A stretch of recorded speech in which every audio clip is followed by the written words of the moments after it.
Pejabat Mufti sedang mengumpulkan pandangan para asatizah untuk mengeluarkan sebuah irsyad berhubung konflik yang tercetus di Timur Tengah. Usaha itu antaranya menerusi forum kepimpinan agama yang diadakan petang tadi, anjuran MUIS bersama Pergas, RRG dan rangkaian belia asatizah atau AYN. Forum yang menghimpunkan 120 asatizah itu juga bertujuan memberikan pemahaman yang mendalam mengenai isu tersebut dari sudut pandang Muslim tempatan. Ini selain memikirkan bagaimana pertubuhan-pertubuhan agama boleh bimbing masyarakat Islam tangani isu mencabar ini. Penting untuk kepimpinan agama dan para asatizah kita untuk terus memberi bimbingan yang baik kepada masyarakat. Bagaimana mereka dapat menjalani emosi ataupun menyalurkan emosi itu dengan cara yang bertepatan dengan prinsip-prinsip agama dan nilai-nilai agama, terus bersifat berhikmah dalam memberikan respons yang mana respons yang terus membina dan memperbaiki keadaan bukan hanya di tempat konflik tapi juga di Singapura, dan bukan sesuatu respons yang mungkin boleh menimbulkan isu-isu lain yang mungkin menghambat usaha masyarakat untuk membina masyarakat yang baik di Singapura. Peranan asatizah itu juga ditekankan dalam beberapa pembentangan yang disediakan termasuk oleh pejabat mufti dan pergas. Asatizah ni biasa dilihat sebagai sumber di mana masyarakat meluahkan perasaan, kesedihan mereka dan sebagainya, dan juga meminta pandangan dan pendapat. Pastinya banyak soalan-soalan yang juga ditanya kepada para asatizah, maka kita melihat adalah penting untuk asatizah memahami keadaan yang sedang berlaku ini dengan baik, bukan hanya daripada pandangan agama, tapi juga daripada sudut kemanusiaan, geopolitik dan sebagainya. Antara perkara tersebut dan perspektif berbeza mengenai isu berkenaan juga ditekankan dalam sesi dialog buat pemimpin masyarakat Melayu Islam bersama Menteri Undang-Undang Merangkap Ehwal Dalam Negeri K. Shanmugam pada Sabtu lalu. Sesi sebegini dianggap penting kerana pemahaman mendalam mengenai isu tersebut perlu untuk mengelak tindakan dan kesan yang tidak diingini. Kalau lihat dalam sejarah sendiri, contohnya 20 tahun RRG memberikan kaunseling, kita dapati bahawa konflik Palestin-Israel ini menjadi satu faktor yang utama yang mana anak-anak muda menjadi radikal. Jadi inilah masanya untuk kita memastikan anak-anak muda kita, pertama, mereka memahami konflik ini dengan sebenarnya. Latar belakangnya, sejarahnya, daripada segi politiknya. Kita sekarang ini bukan sahaja berada pada krisis Gaza Palestin, tetapi juga kita sedang melalui krisis media sosial. Dan sebagaimana kita tahu, belia kita adalah pengguna utama kalau bercakap tentang media sosial.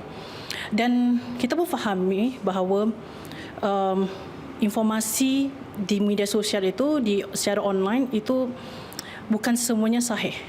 Dan kebanyakan yang kita dapati tentang krisis Gaza Palestin ini adalah maklumat-maklumat dari luar negara yang naratifnya itu tidak sesuai dengan konteks kita dan lebih membingungkan sebenarnya.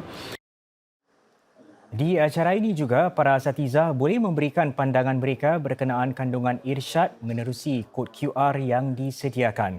Pejabat mufti akan mempertimbangkan pandangan-pandangan itu sebelum mengeluarkan irsyad pada tarikh akan datang. Saudara, jika anda seorang kaunselor di Singapura, anda kini akan ada idea lebih jelas tentang kemahiran yang diperlukan demi mengembangkan kerjaya anda. Ini dalam usaha Kementerian Pembangunan Sosial dan Keluarga MSF membantu para kaunselor menajamkan pengetahuan mereka dan lebih penting lagi, mengekalkan mereka dalam sektor khidmat sosial. Counsellors are key to supporting individuals and uplifting families.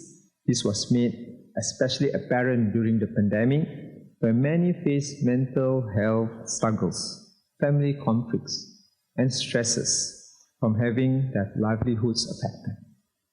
Through your efforts in supporting families and helping them to bounce back, we have emerged stronger. Encik Mas Agus berkata pandemik juga membantu MSF mengenal pasti 4 bidang latihan baharu untuk para kaunselor. Misalnya, menyediakan khidmat menerusi perbualan secara langsung atau email dan bukan bertemu dengan pesakit secara fizikal. Garis panduan yang jelas itu juga akan membantu para majikan. Para kaunselor mungkin memerlukan kemahiran yang tepat berdasarkan sekitaran tempat kerja mereka. Singapura kini selangkah lebih dekat untuk menyiapkan kemudahan ujian landasan kereta api yang pertama di Asia Tenggara. Landasan pertama daripada 3 yang dirancang di Pusat Ujian Kereta Api Singapura di Tuas sudah pun mula beroperasi. Ini merupakan satu daripada 2 kereta api laluan Circle yang menjalani ujian di landasan baharu sepanjang 3 km yang siap dibina pada Julai lalu. Dalam perancangan adalah 2 lagi landasan kereta api dan beberapa bangunan sebelum pusat ini dijangka siap sepenuhnya pada 2025. Apabila siap kelak, pusat ini berupaya menguji pelbagai jenis kereta api dan sistem kereta api dalam persekitaran serupa laluan-laluan MRT di Singapura. Memandangkan lokasinya di Tuas jauh dari kawasan-kawasan perumahan, ujian ini dapat dijalankan sepanjang 24 jam. Syarikat-syarikat kecil dan sederhana SME dalam sektor penghilangan makanan dan sekitaran binaan kini boleh mendapat akses kepada hub inovasi sehenti yang terletak di politeknik-politeknik tempatan. Lagi 2 pusat inovasi akan membuka pintunya kepada SME dalam industri-industri tersebut bagi membantunya menghasil, menguji dan memasarkan produk-produk baharu. Ini bukan ruang dapur yang biasa. Ia sebaliknya sebuah hub penyelidikan, bengkel dan tapak ujian. Semuanya di bawah satu bumbung yang dikenali sebagai Pusat Inovasi atau CUI. Di sini, para penuntut Politeknik Temasek boleh melakukan pelbagai jenis projek. Antaranya mencipta makanan untuk warga emas yang sukar mengunyah atau menukar sisa bijirin menjadi pasta. Dan kini SME dari sektor penghilangan makanan berpeluang memanfaatkan kemudahan tersebut. Bagi syarikat Cosmote Health, ini bermakna dapat mengakses sumber yang diperlukan syarikat pemula agro makanan itu untuk membuat mi bagi para pesakit kencing manis. We are grateful to the COIs because they have all these equipments and we can use it, sometimes free, sometimes at a very nominal fee. Syarikat itu juga mempunyai akses kepada idea dan tenaga manusia, iaitu 2 lagi aspek penting demi mencapai kejayaan.